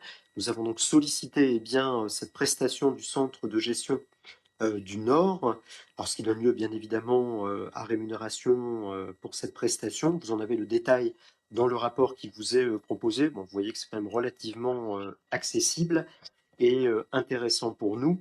Alors, ce n'est pas des situations qu'on va rencontrer régulièrement dans notre collectivité, mais ce sont des choses qui peuvent arriver, comme dans toute structure professionnelle. En l'occurrence, je vous propose d'adhérer, de m'autoriser à signer la convention afférente avec le centre de gestion de la fonction publique territoriale du Nord. Avis favorable? À l'unanimité? Vote pour, merci beaucoup. Ça va nous aider. Hop, on passe au point suivant. Là, on va être dans des questions relatives à des créations de postes. Notamment, nous avons la possibilité de recruter, alors plus exactement de bénéficier du détachement d'un jeune apprenti dans la filière BPGEPS, cela dans le cadre d'un partenariat avec le GEC des professions sport et animation loisirs du Nord. On travaille décidément beaucoup avec le Nord. Alors tout cela nous permet de bénéficier de conditions financières avantageuses. Vous l'avez certainement vu dans le rapport, puisque le coût pour la collectivité sera de 375 € bruts par mois, donc tout compris, donc c'est quand même particulièrement avantageux. Et ce qu'on vous propose, c'est que cet apprenti vienne, forcément vu la filière dans laquelle il est inscrit, viennent renforcer notre équipe des sports et notamment les différentes animations, les différentes actions qui sont portées par l'équipe des sports. Et tout cela, bien sûr, nécessite l'adhésion au GEC concerné pour la période du 1er septembre au 31 août 2025, puisque c'est le GEC, vous l'avez bien compris, qui ensuite nous met à disposition ce jeune apprenti. En l'occurrence, vous l'aurez compris, c'est un jeune buligeois qui bénéficiera de ce dispositif. Il vous est proposé donc bien sûr de m'autoriser à signer la convention afférente avec le GEC du département du Nord. Est-ce que c'est un avis favorable? Oui? Oui. Très bien, merci beaucoup. On en arrive au point numéro 8. Alors, on a une situation un peu compliquée et notre collègue Martine Tchekalovski peut en témoigner puisqu'on suit ça tous les deux depuis ces derniers mois. Nous avons dû suspendre malheureusement l'activité de notre RPE puisque notre coordinatrice a quitté la collectivité depuis le 1er janvier dernier, ce qui fait que nous avons dû suspendre l'activité du RPE et nous avons pu échanger à plusieurs reprises avec les assistantes maternelles concernées de notre commune. Elles sont aujourd'hui à peu près entre 40 et 50 assistantes maternelles. Alors pour faire face et pour pallier à cette absence, nous nous sommes rapprochés du RPE intercommunal d'Aix-Noulette, avec lequel nous sommes, je ne vais pas dire en négociation, mais en réflexion, parce que les communes adhérentes du RPE intercommunal s'interrogent aussi sur le devenir du RPE intercommunal et d'une éventuelle reconfiguration, tout cela lié dans le cadre de la mise en œuvre du service public de la petite enfance. Pour autant, on ne peut pas exclure le fait de recruter en propre par notre collectivité une nouvelle coordo du relais petite enfance, mais cette fois en catégorie A. Auparavant, nous étions sur des catégories inférieures, ce qui, vous l'imaginez bien, rend le poste plus attractif. Forcément, on aura certainement plus de candidatures, parce que là, on vise des éducatrices jeunes enfants, on aura plus de candidatures sur une catégorie A qu'une catégorie B. Donc, c'est ce qui vous est proposé, mes chers collègues. Donc, on rentre à nouveau dans cette perspective de recrutement, en sachant que nous avons des financements sur ce poste, notamment de la caisse d'allocation familiale. Voilà ce qui vous est proposé. Est-ce que vous émettez un avis favorable? Vote pour? Très bien. Le groupe majoritaire, c'est bon? Bien sûr. Merci, mes chers collègues, et j'espère que nous pourrons revenir vers vous avec de bonnes nouvelles concernant le RPE, avec ces deux hypothèses que j'évoquais à l'instant. Le point suivant concerne la création d'un poste de chef de service logement en catégorie B, puisque notre chef de service actuel peut obtenir le bénéfice d'une promotion interne, ce qui lui permettrait d'obtenir le grade de rédacteur et donc d'intégrer la catégorie B. Mais pour cela, eh bien, il nous faut absolument créer le poste au niveau de notre tableau des effectifs. Alors, c'est là un peu la subtilité de la démarche. Il faut créer le poste, il faut déclarer la vacance du poste, mais en l'occurrence, en ce qui nous concerne, eh bien, c'est, vous l'avez bien compris, pour accompagner un agent dans l'évolution de sa carrière. Est-ce que c'est un avis favorable? Oui, très bien, l'unanimité. Je vous remercie, mes chers collègues. Et on reste cette fois sur le service logement, au point numéro 10, puisque un agent qui est en poste, agent administratif qui était en poste, eh bien, au sein du service logement, a bénéficié d'une mobilité interne à sa demande, puisqu'elle elle a répondu à un appel à candidature en interne pour un poste au sein du service population accueil, service au sein duquel eh bien, nous avons un départ en retraite au mois d'octobre prochain. Et donc, eh bien, puisque nous compensons ce poste en interne, il y a lieu de remplacer, eh bien, vous l'avez bien compris, le poste qui s'est libéré sur le service logement. Et donc là, nous vous proposons eh bien, de créer un poste. Là, on est cette fois sur de la catégorie C, et pour accompagner bien évidemment les demandeurs de logement social dans notre commune. Bien sûr, un appel à candidature sera aussi lancé en interne. Est-ce que c'est un avis favorable? Oui, merci beaucoup. Point numéro 11. Alors cette fois, on va parler de la conciergerie de la mairie. C'est important, puisque malheureusement, notre agent qui était en poste depuis maintenant quelques années, eh bien, rencontre malheureusement des problèmes de santé et a donc été déclaré inapte à l'exercice de ses missions, parce qu'il y a quand même une pénibilité physique dans le cadre de l'exercice des missions, notamment sur les charges d'entretien. L'agent en question bénéficie d'une mobilité interne en termes de reclassement, mais pour autant, eh bien, il nous faut remplacer notre concierge actuel. Alors en sachant qu'il n'y aura plus de mise à disposition d'un logement de conciergerie, ce qui était le cas depuis de nombreuses années dans notre collectivité, mais on s'est rendu compte qu'on pouvait fonctionner autrement, y compris d'ailleurs pour des questions d'économie. Mais pour autant, il y a donc lieu de créer ce poste. Alors vous le voyez, on n'est pas sur un temps complet, on est sur 30h30 semaine. Et on est en catégorie C. Est-ce que c'est d'accord? Merci beaucoup, à l'unanimité. Et enfin, pour terminer, on vous propose, mais là encore, c'est un dispositif que nous activons chaque année, eh bien, de recruter 2 apprentis. Alors cette fois, on est dans la filière qu'on appelait avant petite enfance, mais qui s'appelle aujourd'hui accompagnement éducatif petite enfance. Un poste sera dédié à notre crèche municipale et un autre poste sur les écoles maternelles. Là encore, en fonction bien sûr des besoins dans nos différentes écoles maternelles, on privilégie les écoles qui accueillent le plus d'effectifs et bien sûr, on va avoir une attention particulière vis-à-vis des candidatures de notre commune.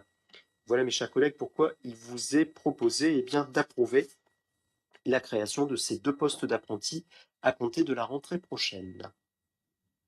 C'est une façon aussi d'accompagner les jeunes dans leur parcours, hein. On le fait pour la filière BPGEPS et on le fait depuis ces dernières années dans la filière petite enfance. Est-ce que c'est un avis favorable? Oui? Merci. J'imagine que Oui. vous avez une petite remarque, monsieur Robillard. Oui, je comprends toujours pas le positionnement de nos collègues de l'opposition. Juste à l'instant, on vient de voter un compte administratif pour lequel vous nous fustigez d'avoir beaucoup trop d'agents municipaux et pour lequel vous votez contre.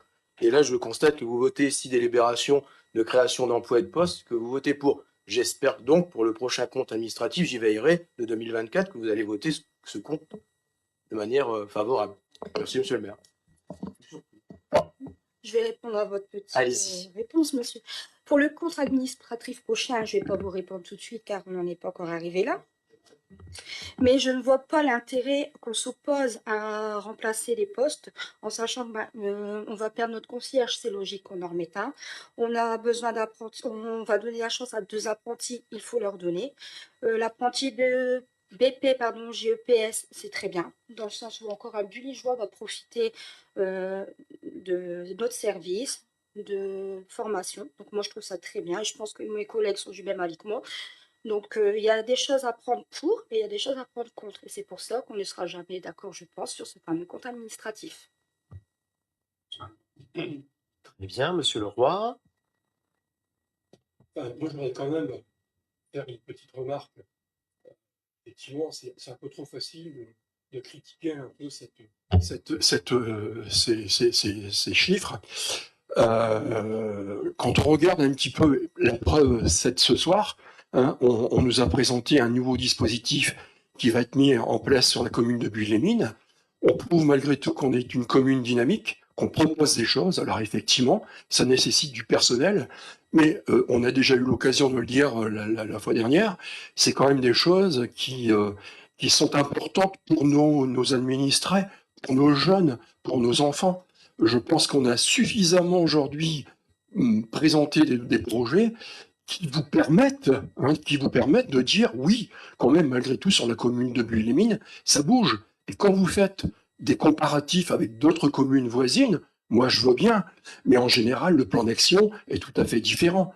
Nous, aujourd'hui, on ne regarde pas nos voisins, on fait des choses pour notre population, des choses que nous trouvons cohérentes et importantes. Hein, on parlait de la jeunesse, on parlait du développement, des problèmes de santé. Je pense qu'aujourd'hui, on a suffisamment fait les preuves sur tout ce qui est mis en place aujourd'hui. Donc, c'est un peu trop facile de dire à un moment donné que voilà, il y a du personnel en trop, ça va pas. Ayez quand même une cohérence dans les décisions que vous prenez, et éventuellement dans les votes. Parce que je pense que là, aujourd'hui, encore une fois, ce soir, on a quand même bien mesuré que c'était pas. Enfin, c'est à côté de la plaque, quoi. Excusez-moi des termes. Voilà, merci.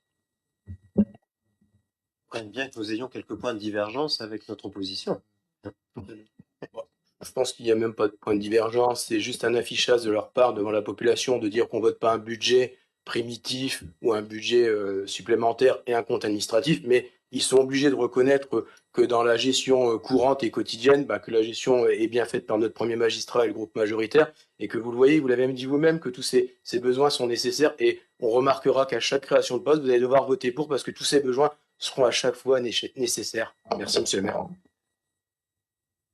Très bien, merci pour cet échange concernant effectivement nos différences de points de vue sur l'offre de services que nous activons pour nos concitoyens, leur intérêt, leur pertinence, comme le disait Monsieur Leroy, et forcément l'impact financier et budgétaire pour les collectivités.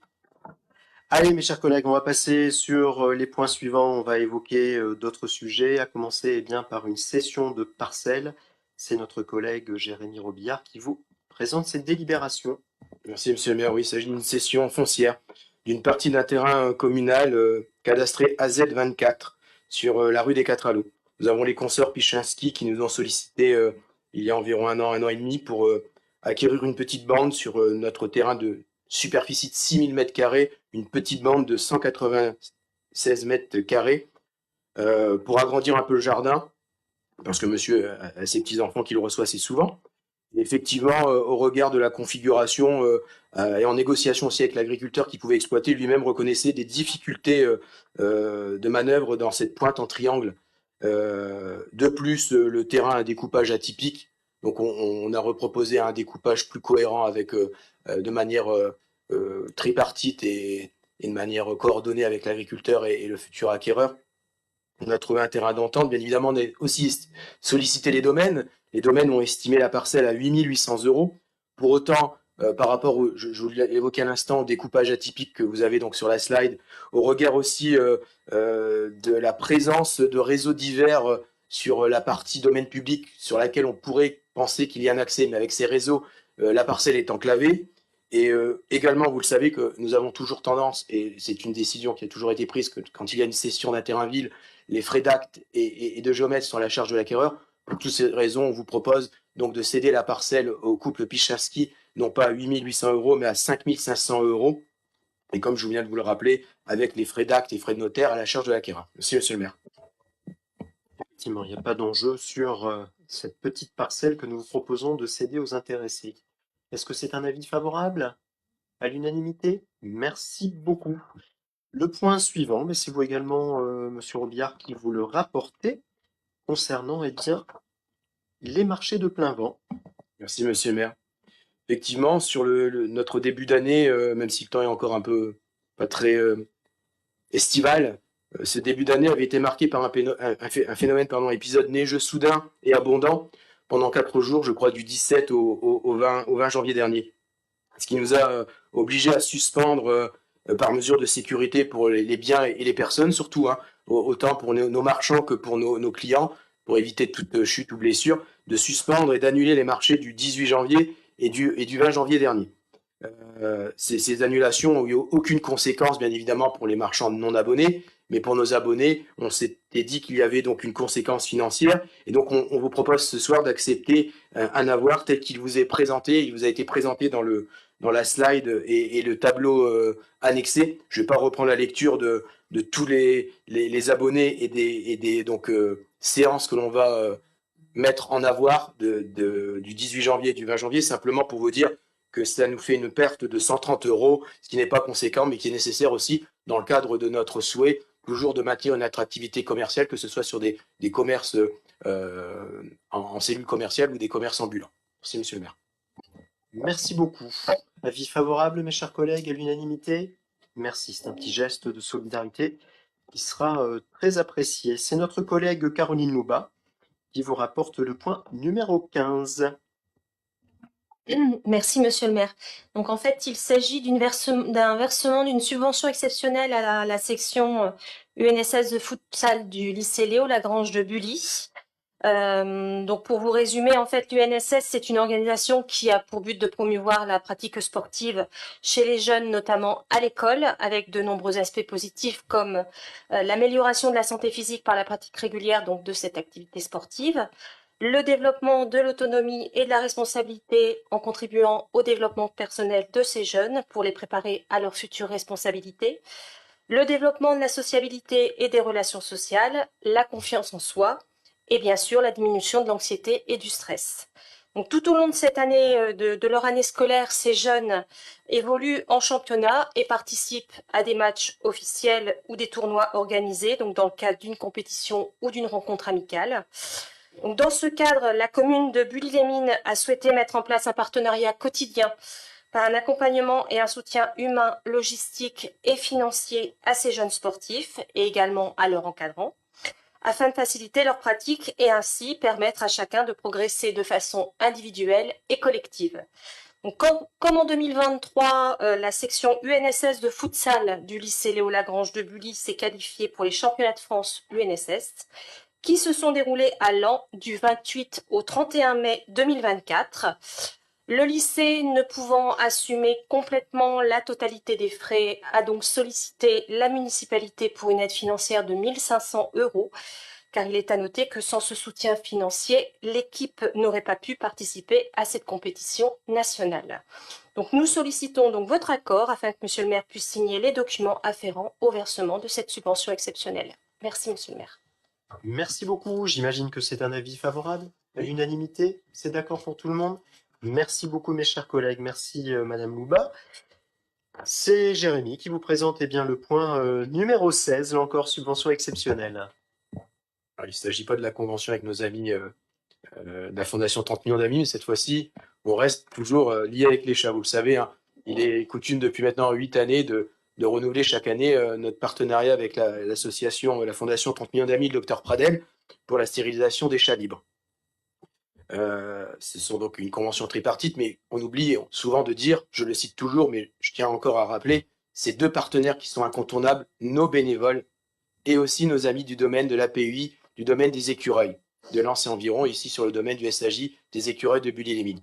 Ce sont deux partenaires bénévoles incontournables, les bénévoles qui, eux, usent de leur temps annuellement pour voir les chats, leur donner à manger. Et donc, nous avons fait récemment un don de croquettes, parce qu'également avec l'inflation, c'est dur pour elles d'acheter ces denrées pour ces petites bêtes.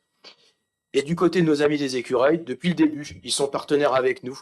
Ils ont pu relever plusieurs challenges sur plusieurs sites et quartiers de la commune pour nous monter des hôtels, voire des petits châteaux à chats, parce que c'est magnifique ce qu'ils nous font, avec leurs petites mains, mais aussi leurs besoins financiers d'acheter du bois et donc des fournitures et des matériaux qui malheureusement sont aussi conséquents, de plus en plus coûteux par rapport à la crise que nous avons subie récemment. Donc il a été proposé, il vous est proposé ce soir de leur venir en aide sur une subvention de 300 € pour qu'ils puissent toujours acheter ce bois et poursuivre l'engagement à nos côtés, de poursuivre ces constructions d'hôtels à achat, de maisons achat. Merci, monsieur le maire. Et encore, j'imagine que c'est un avis favorable, mes chers collègues, à l'unanimité. Merci beaucoup, là encore, pour ce geste de solidarité vis-à-vis du SAJ du domaine de l'Écureuil. Le point suivant est important également. Il vous est rapporté par notre collègue Pascal Foucard. Merci, monsieur le maire. Peut-on afficher merci. Les travaux d'extension de la zone de l'Alouette ont eu un effet sur la croissance de l'activité de cette zone qui a donc été mise en contribution. Le revêtement de la voirie située entre le rond-point du relais frigorifique et celui du château d'eau de Luyra, comme vous pouvez le voir sur le plan. La structure de cette voirie n'a pas été conçue pour supporter ce type de trafic, ce qui a entraîné une forte dégradation du revêtement. L'extension de la ZAC du Quadraparc va accentuer le trafic. La CAL, après sollicitation des maires de Bully-les-Mines et de Liévin, décide de réaliser des travaux de voirie qui permettront de supporter la circulation des poids lourds et également de créer sur cet axe un mode doux dédié aux piétons et aux deux roues.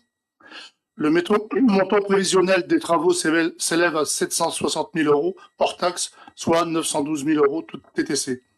Les villes de Bully-les-Mines et de Liévin resteront gestionnaires de l'ouvrage à l'issue de sa réalisation, ce qui veut dire que les travaux qui seront nécessaires à l'issue de cette rénovation resteront à la charge des communes.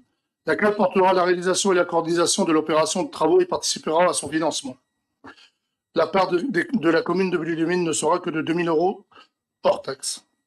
Pour ce faire, il est nécessaire d'encadrer juridiquement l'intervention communautaire sur le domaine public des villes de Liévin et de Bully-les-Mines, afin de renforcer l'activité du territoire et de conforter les implantations des entreprises sur ce secteur, dans le cadre d'une convention de délégation de maîtrise d'ouvrage. Je vous demande donc d'autoriser, monsieur le maire, à signer la délégation de maîtrise d'ouvrage entre la CAL, la ville de Bully-les-Mines et la ville de Liévin, et toute autre pièce nécessaire à la réalisation de ce projet. Merci, monsieur le maire. Merci Pascal. C'est effectivement, comme tu le rappelais, une revendication qui était celle de mon collègue maire de Liévin et de moi-même, puisque nous avons autorisé l'extension de la zone d'activité de l'Alouette, mais il fallait aussi complètement rénover, réhabiliter cette voirie de desserte importante, et comme le disait Pascal, avec un trafic qui a fortement augmenté, trafic lourd en plus, nous le savons bien, vu l'activité économique qui est celle de l'Alouette. Et puis nous avons trouvé ce terrain d'accord avec la communauté d'agglomération, qui a d'ailleurs délibéré lors de son dernier conseil, accord qui nous est très très favorable, Pascal le disait, notre participation est plus que limitée, puisque l'aménageur viendra aussi contribuer à ces travaux de rénovation de la voirie. C'est une très bonne chose. Alors évidemment, il y a un peu de délai, vous en doutez bien, mes chers collègues, mais d'ici un peu plus d'un an, nous aurons réglé ce problème d'accès à la zone de l'Alouette. Et d'ailleurs, on n'oublie pas non plus, Pascal l'évoquait, qu'il y a aussi pas mal de piétons qui empruntent ce secteur, notamment des jeunes, pour se rendre dans les établissements scolaires de Liévin. Et puis, pour beaucoup d'entre nous, c'est aussi une façon de rejoindre en voiture la ville de Liévin, ou de Liévin de revenir sur Bully. Donc c'est une bonne chose, c'est vraiment une très bonne chose. Et comme le disait Pascal, il y a lieu de m'autoriser à signer la convention de délégation de maîtrise d'ouvrage avec la ville de Liévin et la CAL, et puis bien sûr de signer la convention financière avec la SEM Territoire 62. Est-ce que c'est un avis favorable, mes chers collègues? Oui, je pense que vous connaissez toutes et tous l'état de la voirie. Donc on va continuer à mettre des rustines en attendant effectivement ce retraitement complet de la voirie. C'est une bonne chose. Merci pour cette unanimité. On passe au point suivant. Là encore, décision importante. C'est notre collègue Martine Tchekalowski qui vous la rapporte. Merci, monsieur le maire. Depuis 2 ans, un secret pour personne, ils sont partout, on les voit partout. Mais oui, c'est vrai. Le conseil municipal des jeunes nous accompagne et leur enthousiasme, leur implication nous a convaincus qu'il fallait poursuivre notre collaboration. Leur bilan s'avère très positif, pas moins de 38 actions à l'heure active. Vous avez le programme en annexe, une instance qui est constituée de 3 commissions, à savoir l'environnement, l'animation, citoyenneté, solidarité, les amène à découvrir différents domaines. Ils sont ambassadeurs de la ville, ils fréquentent assidûment nos différentes manifestations municipales. D'autres actions les inspirent encore, travailler sur future inauguration du pump track, développer les actions inter-CMJ, des réflexions sur une future composition d'un prochain CMJ. Pour toutes ces raisons, continuer de donner de la consistance et du rythme au collectif, promouvoir une image positive de la jeunesse buligeoise, un gros programme en perspective. Pour toutes ces raisons, nous vous sollicitons pour la prolongation du Conseil municipal des jeunes jusqu'aux élections municipales de 2026. Merci Martine. Donc pas de dissolution du Conseil municipal des jeunes. Nous alignons la durée de leur mandat sur le nôtre. Ah bon, j'imagine que c'est un avis favorable, mes chers collègues. On a un bon groupe, hein, effectivement, comme le disait Martine. Donc là encore, merci pour cette belle unanimité. Merci pour eux. Ça rassurera nos jeunes. On l'avait d'ailleurs évoqué à l'occasion de la cérémonie des vœux, hein, cette possibilité de prolonger leur mandat. Merci beaucoup. Nous passons à la thématique ville citoyenne et dynamique. Notre collègue Patrick Leroy vous présente le plan d'action de Pas-de-Calais Habitat au titre des abattements de TFPB. Merci, monsieur le maire. Donc, effectivement, c'est le programme d'action qui nous est proposé par Pas-de-Calais Habitat, et ce, suite à l'abattement de la taxe foncière sur les propriétés bâties, c'est-à-dire la TFPB. Pour rappel, la loi 2014-73 du 21 février 2014 de programmation pour la ville et la cohésion urbaine définit le nouveau cadre des contrats de ville qui vient s'appliquer aux quartiers les plus précaires de l'agglomération définis par décret. La loi prévoit un abattement de 30% sur la base d'imposition TFPB pour les bailleurs sociaux. C'est une compensation partielle des surcoûts de gestion liés aux besoins spécifiques des quartiers prioritaires de la politique de la ville qu'ils ne seraient pas en mesure d'absorber et qui pèserait très lourdement sur les charges des locataires, dans le but d'assurer un traitement d'égalité de service par la mobilisation de moyens complémentaires dans les quartiers prioritaires de la politique de la ville. En contrepartie de cet avantage fiscal, le bailleur s'engage à poursuivre l'amélioration du niveau de qualité de service dans ces quartiers en y renforçant leur intervention. Pour l'année 2024, l'enveloppe TFPB de Pas-de-Calais Habitat s'élèvera à 6 630 €. Vous avez eu un peu les plans d'action qui seront surtout dirigés sur la gestion des déchets, des encombrants, sur l'animation du lien social et du bien vivre ensemble, encore une fois, une action très importante pour ces quartiers, et la concertation projet école des consommateurs. Il est donc proposé, conseil municipal, de prendre acte et de valider le programme d'action 2024 présenté et proposé par Pas-de-Calais Habitat et d'autoriser, monsieur le maire, à signer tout document irréférent. Merci, monsieur Leroy. Est-ce que vous approuvez ce plan d'action, mes chers collègues? C'est un avis favorable? Non. Non? Non, monsieur le maire. Je vous en prie, allez-y, expliquez-nous. Donc, la loi permet effectivement un abattement de 30% de taxes foncières pour les bailleurs sociaux en échange d'actions en faveur des habitants de ces logements. Compte tenu de la situation de notre budget municipal, il apparaît important d'effectuer la moindre économie. De plus, les programmes d'action proposés par les bailleurs sociaux ont trop souvent peu tenu. Faites attention.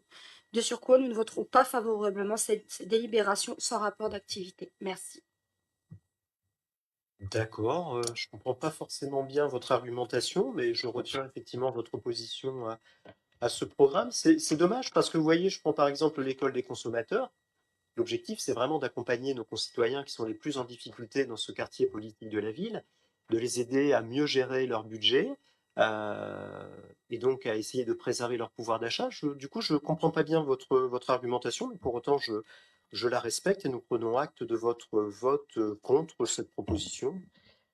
C'est votre droit le plus strict. Pour le reste, est-ce que c'est un avis favorable? Oui. Oui, merci les collègues du groupe majoritaire. Merci monsieur Leroy. On passe au point numéro 20, la création d'une nouvelle commission extra-municipale, c'est Madame Delenclos, qui nous la présente. Merci monsieur le maire.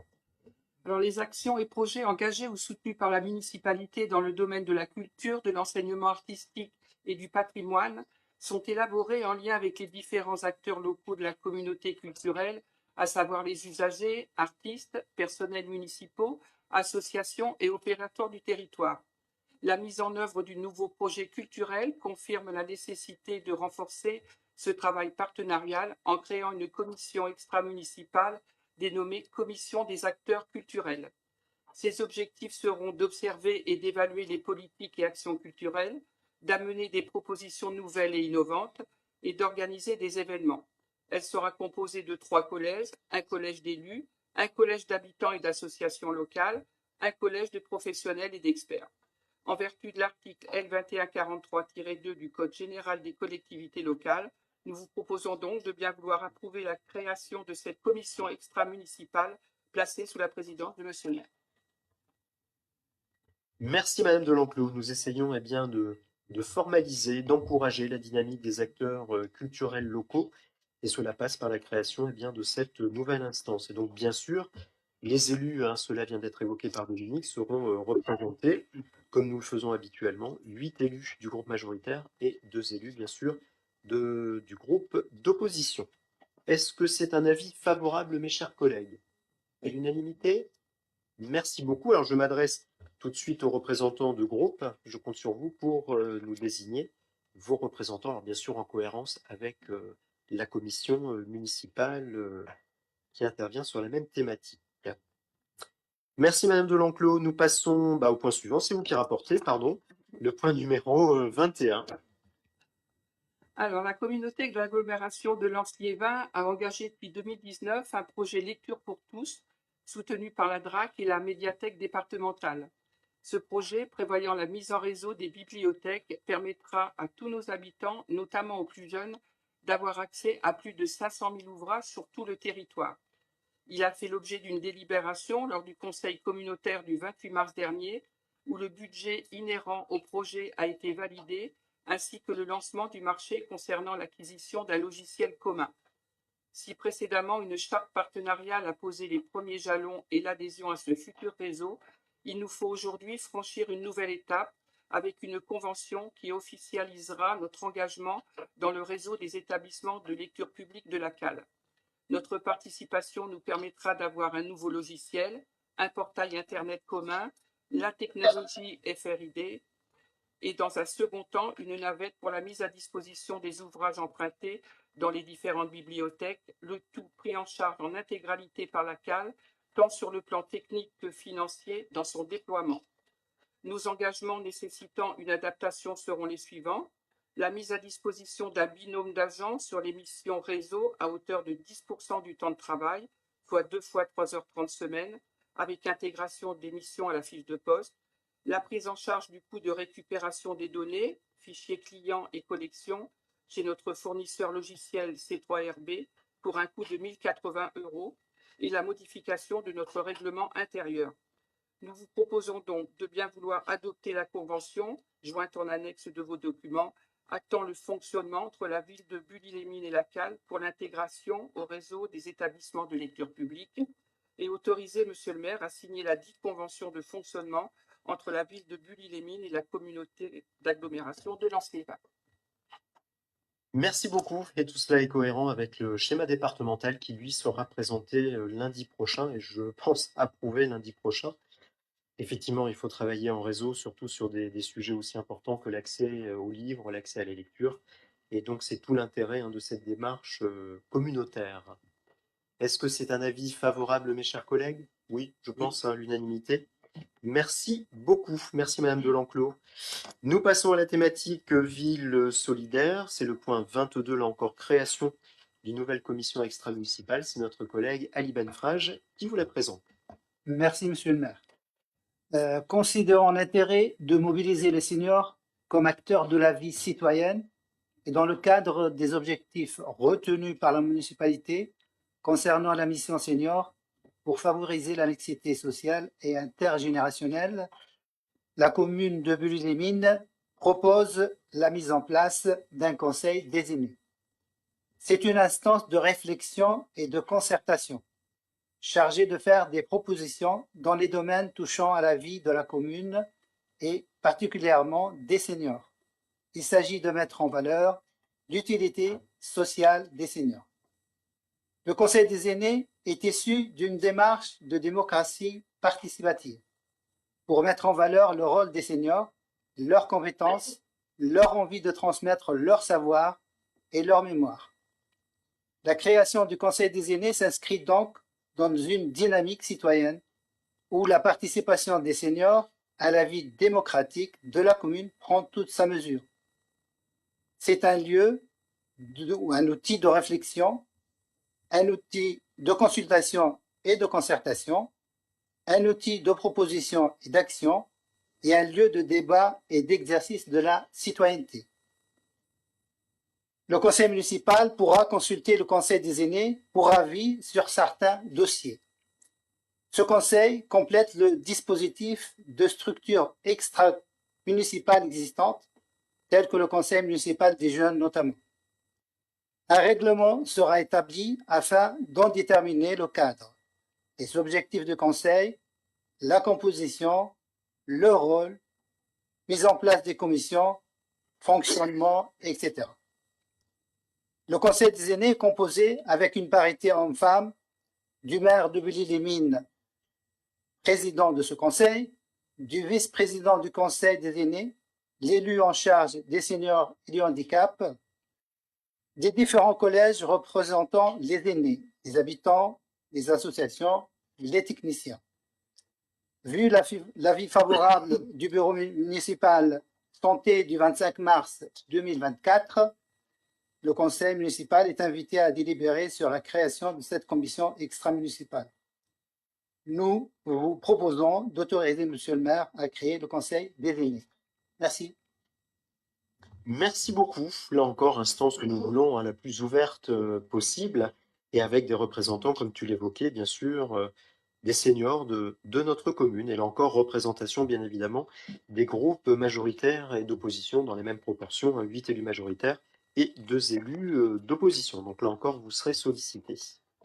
Est-ce que c'est un avis favorable? Là encore, j'imagine que oui. Et merci beaucoup et c'est une bonne idée. Il faudra faire aussi en sorte que le conseil municipal des jeunes rencontre le conseil des aînés, faire de l'intergénérationnel. Merci beaucoup. Merci pour cette présentation, Monsieur Benfrage. On passe au point d'information diverses. Alors évidemment, la présentation de l'unité de notre commune de la Maison d'Enfants La Charmille a été faite.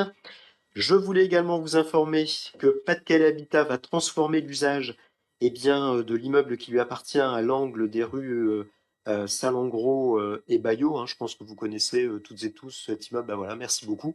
En face de la Poste, donc qui était auparavant un point service et un logement, plus sur la partie arrière.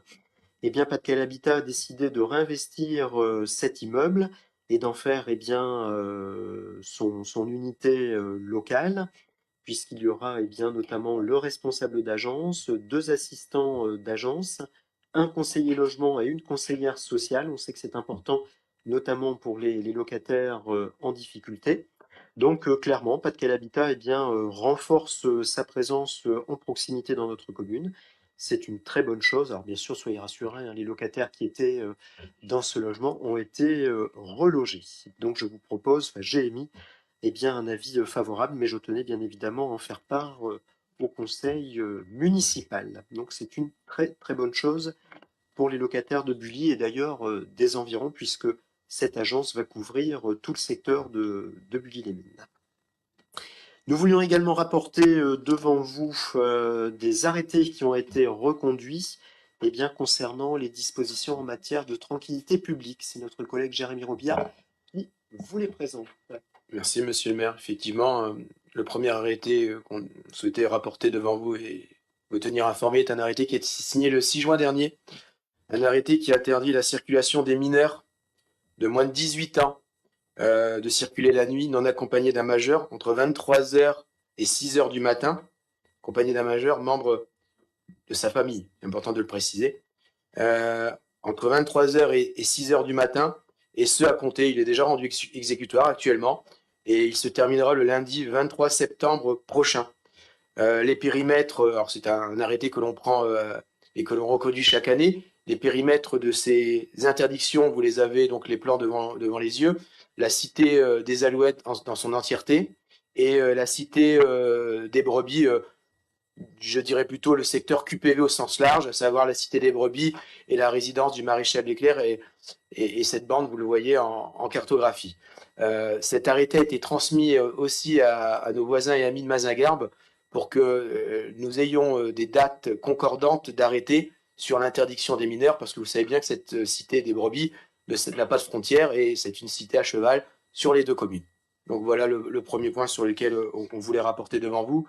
Et le deuxième élément, vous le savez, on a un moment qui va avoir lieu, un moment très festif, le FestiLive Bully, le 6 juillet prochain, donc un grand concert au parc et au stade René Corbel. Et donc, il nous fallait aussi prendre un arrêté pour cette festivité, interdisant la consommation d'alcool dans l'enceinte et aux abords de cette manifestation le samedi 6 juillet, donc de 17h à minuit. Toute consommation d'alcool dans l'enceinte et aux abords sera interdite. Pour autant, à l'intérieur, ne vous inquiétez pas, il y aura de quoi se nourrir et il y aura des buvettes et autres prestataires privés qui seront présents sur place. Et également, nous interdisons les chiens, même tenus en laisse, sauf des chiens pour des personnes qui en ont l'assistance médicale ou le handicap nécessaire.